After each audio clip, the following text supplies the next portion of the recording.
ഈ അടുത്ത കാലത്ത് പുറത്തിറങ്ങിയ PK ശാരംഗമാണിയുടെ ഒരു ആത്മകഥയുണ്ട്. ശാരംഗമാണി എന്ന് പറഞ്ഞാൽ പേര് കൊണ്ടൊരു പക്ഷേ എല്ലാവരും തിരിച്ചറിഞ്ഞു കൊള്ളണമെന്നില്ല. എന്നാൽ ഒരു കാലത്ത് മലയാള ചലച്ചിത്രവേദിയെ പുളകം കൊള്ളിച്ച വടക്കൻ പാട്ട് സിനിമകളുണ്ട്. അതൊരു പക്ഷേ ഒരു നിശ്ചിത പ്രായത്തിന് മുകളിലുള്ളവരൊക്കെ കണ്ടിട്ടുണ്ടാവും. പുതിയ തലമുറയ്ക്ക് അത്ര അറിഞ്ഞു കൊള്ളണമെന്നില്ല. ഉണ്ണിയാർച്ചയും തുമ്പോലാർച്ചയും പാലാട്ട് കുഞ്ഞിക്കണ്ണനും കടത്തനാടൻ അമ്പാടി വരെ 32 വടക്കൻ പാട്ട് സിനിമകളുടെ തിരക്കഥ എഴുതിയ ആളുടെ പേരാണ് ശാരംഗമാണി.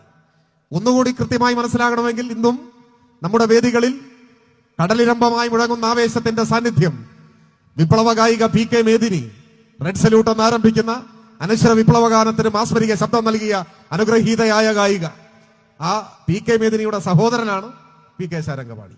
ഞാൻ അദ്ദേഹത്തെ കുറിച്ച് ഇവിടെ പരാമർശിക്കാൻ കാരണം അദ്ദേഹത്തിന്റെ ആത്മകഥയിലെ ഒരു വാചകം ഇങ്ങനെയാണ്: 5ാം ക്ലാസ്സിലേക്ക് ജയിച്ചതിനു ശേഷം എനിക്ക് പഠനം തുടരാൻ കഴിഞ്ഞില്ല.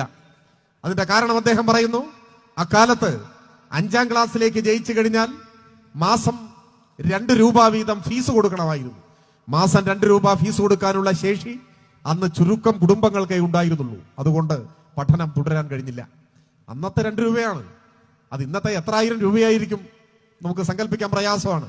അപ്പോ 5ാം ക്ലാസ് മുതൽ പ്രതിമാസ ഫീസ് വേണമായിരുന്നു ഈ കേരളത്തിൽ. മഹാഭൂരിപക്ഷം വരുന്ന സാധാരണ കുടുംബങ്ങളിലെ കുഞ്ഞുങ്ങൾക്ക് ആ ഫീസ് അടയ്ക്കാൻ കഴിയില്ല. അതുകൊണ്ടോ സാധാരണ കുടുംബങ്ങളിലെ കുട്ടികൾ 4ാം ക്ലാസ് വരെ മാത്രമേ പഠിക്കുമായിരുന്നുള്ളൂ ഈ കേരളത്തിൽ. അതിന്റെ ഒരു ഇരയാണ് ശാരംഗമാണി. നമ്മളൊന്ന് ആലോചിക്കണം. 4 വരെ പഠിച്ച ശാരംഗമാണി ഒരു കാലത്ത് മലയാള ചലച്ചിത്രവേദിയെ ഉള്ളം കൈയിലിട്ട് അമ്മാനമാടി. അപ്പൊ അദ്ദേഹത്തിന് കുറെ കൂടി പഠിക്കാൻ കഴിഞ്ഞിരുന്നെങ്കിലോ ഇത്രമാത്രം ഉയർന്ന നിലയിലേക്ക് ഒരു പക്ഷെ അദ്ദേഹം വളരുമായിരുന്നില്ല എന്നാരു കണ്ടു? അതാണ് ചരിത്രം.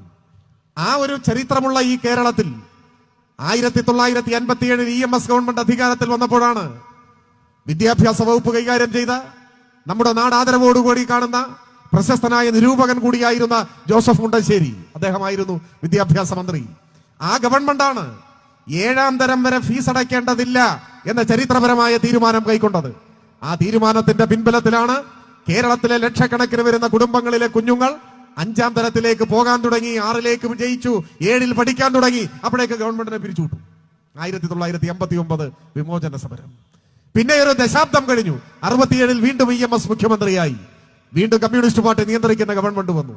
ആ ഗവൺമെന്റ് അധികാരത്തിൽ വന്നപ്പോഴാണ് 10ാം ക്ലാസ് വരെ ഫീസ് അടയ്ക്കേണ്ടതില്ല എന്ന ചരിത്ര പ്രസിദ്ധമായ തീരുമാനം കൈക്കൊണ്ടത്.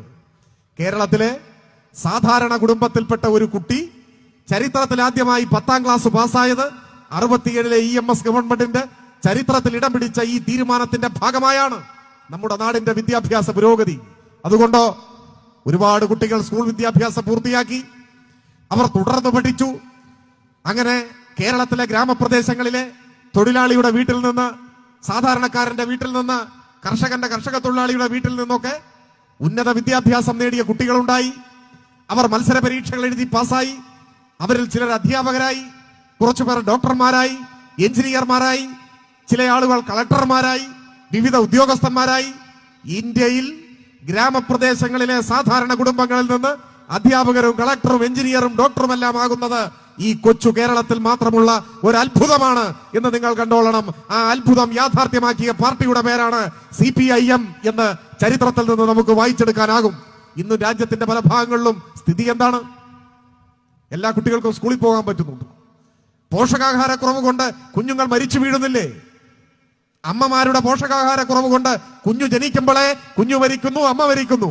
ഇന്ത്യയിലെ പല സംസ്ഥാനങ്ങളിലും മരണത്തിന് വേണ്ടി മാത്രമുള്ള പിറവികൾ നടക്കുന്ന നാടായി രാജ്യത്തിന്റെ പല ഭാഗങ്ങളും ഇപ്പോഴും മനുഷ്യർ വൻകിട ജന്മിമാരുടെ കാൽക്കീഴിലെ പുഴുക്കളെ പോലെ നരക ജീവിതം നയിക്കുമ്പോ ജീവിത നിലവാര സൂചികയുടെ കാര്യത്തിൽ ഈ കൊച്ചു കേരളം അമേരിക്കയുമായി മത്സരിക്കുന്നു, ജപ്പാനുമായി, ഓസ്ട്രേലിയയുമായി, ബ്രിട്ടനുമായി മത്സരിക്കുന്നു.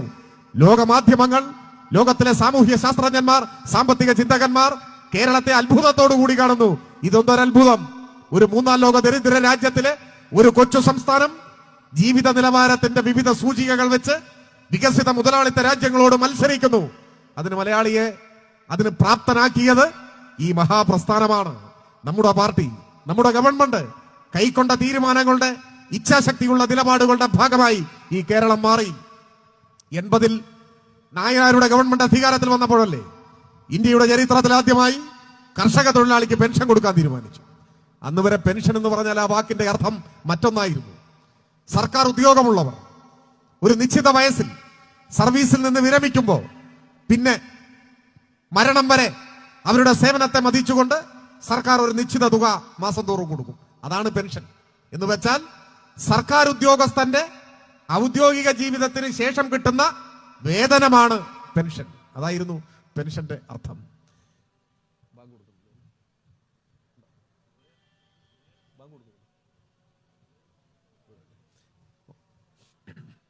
ആ വാക്കിന്റെ അർത്ഥം 80-ലെ നായനാർ ഗവൺമെന്റാണ് മാറ്റിക്കുറിച്ചത്. എന്തായി? കർഷക തൊഴിലാളി പെൻഷൻ അർഹനാണ്. ആരോഗ്യമുള്ള ജീവിതകാലം മുഴുവൻ അന്യന്റെ പാടശേഖരങ്ങളിൽ പണിയിടങ്ങളിൽ തന്റെ വിയർപ്പൊഴുക്കിയവൻ ജീവിത സായാഹ്നത്തിൽ ആരോഗ്യം ക്ഷയിച്ച് അസുഖം ബാധിച്ച് ശയ്യാവലംബിയായി കിടക്കുമ്പോ അത്യാവശ്യം മരുന്ന് വാങ്ങാനെങ്കിലും ഉപകരിക്കുന്ന ഒരു ചെറിയ തുക മാസം തോറും പെൻഷനായി കൊടുക്കണം എന്ന് നമ്മുടെ ഗവൺമെന്റ് തീരുമാനിച്ചു. ചിലർ നെറ്റിയൊളിച്ചു, ചിലരല്ല. കോൺഗ്രസിനായിരുന്നു ഏറ്റവും വലിയ അസ്വസ്ഥത. കർഷക തൊഴിലാളിക്ക് പെൻഷനോ? പരിഹസിച്ചു. എങ്ങോട്ടാണ് ഈ ഗവൺമെന്റ് പോകുന്നത്? കോൺഗ്രസ് ഒരു സിദ്ധാന്തം അവതരിപ്പിച്ചു. പെൻഷൻ കൊടുത്താൽ അവർ കള്ളു കുടിക്കും. അതായിരുന്നു സിദ്ധാന്തം. ആരെങ്കിലും ചിലർ ചിലപ്പോൾ കുടിച്ചിട്ടുണ്ടാവും. അത് പെൻഷൻ കൊടുത്തിട്ടില്ലെങ്കിലും അതിനുള്ള വക കണ്ടെത്തും. അതൊരു മനഃശാസ്ത്രമാണ്. പക്ഷേ കർഷക തൊഴിലാളികളോട് തന്റെ ആരോഗ്യം മുഴുവൻ നാടിന്റെ ഭക്ഷ്യസുരക്ഷയ്ക്ക് വേണ്ടി സമർപ്പിച്ച ഒരു ജനതയോട് നന്ദി കാണിക്കേണ്ടതുണ്ട് എന്ന് നമ്മുടെ ഗവൺമെന്റ് തീരുമാനിച്ചു. ഈ രാജ്യത്തിന്റെ ചരിത്രത്തിൽ ആദ്യമായി ഈ കേരളത്തിന്റെ മണ്ണിൽ കർഷക തൊഴിലാളി പെൻഷൻ നമ്മൾ ആരംഭിച്ചു. ഇപ്പോ അത് വളർന്നു വ്യാപിച്ചു. ക്ഷേമ പെൻഷൻ എന്ന സങ്കല്പം ഇന്ത്യയിൽ ഏറ്റവും ആരോഗ്യ സമ്പൂർണമായി നിൽക്കുന്നു നമ്മുടെ നാട്ടിൽ. കർഷക തൊഴിലാളി പെൻഷൻ, വാർദ്ധക്യകാല പെൻഷൻ, വിധവാ പെൻഷൻ, വികലാംഗ പെൻഷൻ, അഗതി പെൻഷൻ, അനാഥ പെൻഷൻ, അങ്ങനെ പോവുകയാണ് പെൻഷൻ. 60 ലക്ഷം മനുഷ്യർ കേരളത്തിൽ നിന്ന് പെൻഷൻ വാങ്ങുന്നു. 60 ലക്ഷം. 1600 രൂപ ഒരു മാസം. കേന്ദ്ര ഗവൺമെന്റ് സാമ്പത്തികമായി നമ്മളെ ശ്വാസം മുട്ടിച്ചു കൊല്ലുന്ന നീതീകരിക്കാനാവാത്ത പകപോക്കൽ രാഷ്ട്രീയത്തിന്റെ ഭാഗമായി ചിലപ്പോൾ ചില മാസങ്ങളിലൊക്കെ കുടിശ്ശിക വരും. ഒരു മാസം മുടങ്ങി അടുത്ത മാസം കൊടുത്തു, അങ്ങനെയൊക്കെ വരും. പക്ഷേ 1600 രൂപ പ്രതിമാസ പെൻഷനാണ്. ഒരു വീട്ടിൽ ഒരു അമ്മൂമ്മ, ഒരു അപ്പൂപ്പൻ, 2 പേരേ ഉള്ളൂ എന്ന് കരുതുക. ഈ 2 പേർക്ക് വാർദ്ധക്യകാല പെൻഷൻ കിട്ടിയാൽ 3200 രൂപ ഒരു മാസം കിട്ടും. അതൊരു മഹാസംഖ്യയാണെന്നല്ല, പക്ഷെ അരി വാങ്ങിക്കാം, പട്ടിണി കിടക്കണ്ട. അതാണ് കേരളത്തിന്റെ ഉറപ്പ്. ഇന്ത്യയിൽ മറ്റൊരു സംസ്ഥാനത്തും 1600 രൂപ ഇങ്ങനെ ക്ഷേമ പെൻഷൻ ഇല്ല. ചില സംസ്ഥാനങ്ങളിൽ പെൻഷനേ ഇല്ല. ഇനി ഉള്ളടത്ത് 200 രൂപയാണ്. അതൊരു 20,000 പേർക്കൊക്കെ ആകെ. ഇതാണ് സ്ഥിതി. കേരളത്തിൽ ആ സ്ഥാനത്താണ് 60 ലക്ഷം പേർക്ക് 1600 രൂപ പെൻഷൻ. ഇങ്ങനെ ക്ഷേമ പെൻഷൻ സങ്കല്പം ആവിഷ്കരിച്ചത് 87-ലെ ഗവൺമെന്റ് സമ്പൂർണ്ണ സാക്ഷരത. ലോകത്തിൽ സാക്ഷരതയുടെ കാര്യത്തിൽ ഏറ്റവും മുൻപന്തിയിൽ നിൽക്കുന്ന ഒരു ഭൂപ്രദേശമാണ് നമ്മുടെ കേരളം. അമേരിക്കൻ ജനസംഖ്യയിൽ 19% പേർക്ക് എഴുത്തും വായനയും അറിഞ്ഞുകൂടാ എന്നാണ് ഒരു കണക്ക്. അപ്പൊ അതിനേക്കാൾ മുന്നിലാണ് നമ്മൾ നിൽക്കുന്നത്. ലോകത്തിന്റെ നെറുകയിൽ ഈ നേട്ടങ്ങളുമായി നമ്മൾ നിൽക്കുന്നു. അധികാര വികേന്ദ്രീകരണത്തിന്റെ ചരിത്രത്തിൽ മഹത്തായ നാഴികക്കല്ലായി ജനകീയ ആസൂത്രണം മാറി. ഗ്രാമീണ മേഖലകളിൽ, ഗ്രാമപഞ്ചായത്തുകളിൽ ചെമ്മൺ പാതകൾക്ക് കറുത്ത നിറം കൈവന്നത് ആ ഗവൺമെന്റിന്റെ ജനകീയാസൂത്രണ പദ്ധതിയുടെ ഭാഗമായിട്ടല്ലേ? 96-2001 ഗവൺമെന്റിന്റെ കാലത്ത് ജനകീയാസൂത്രണം വന്നതിന് ശേഷമാണ് പഞ്ചായത്ത് റോഡുകൾ ടാറിടാൻ ആരംഭിച്ചത്. അത് എളുപ്പത്തിൽ മനസ്സിലാകാൻ ഒരു ഉദാഹരണം പറഞ്ഞു വന്നേയുള്ളൂ.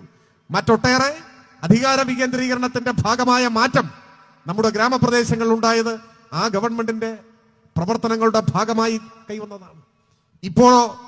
ഇപ്പോഴും നവകേരളം എന്ന മഹാലക്ഷ്യവുമായി നമ്മുടെ ഗവൺമെന്റ് മുൻപോട്ട് പോവുകയാണ്.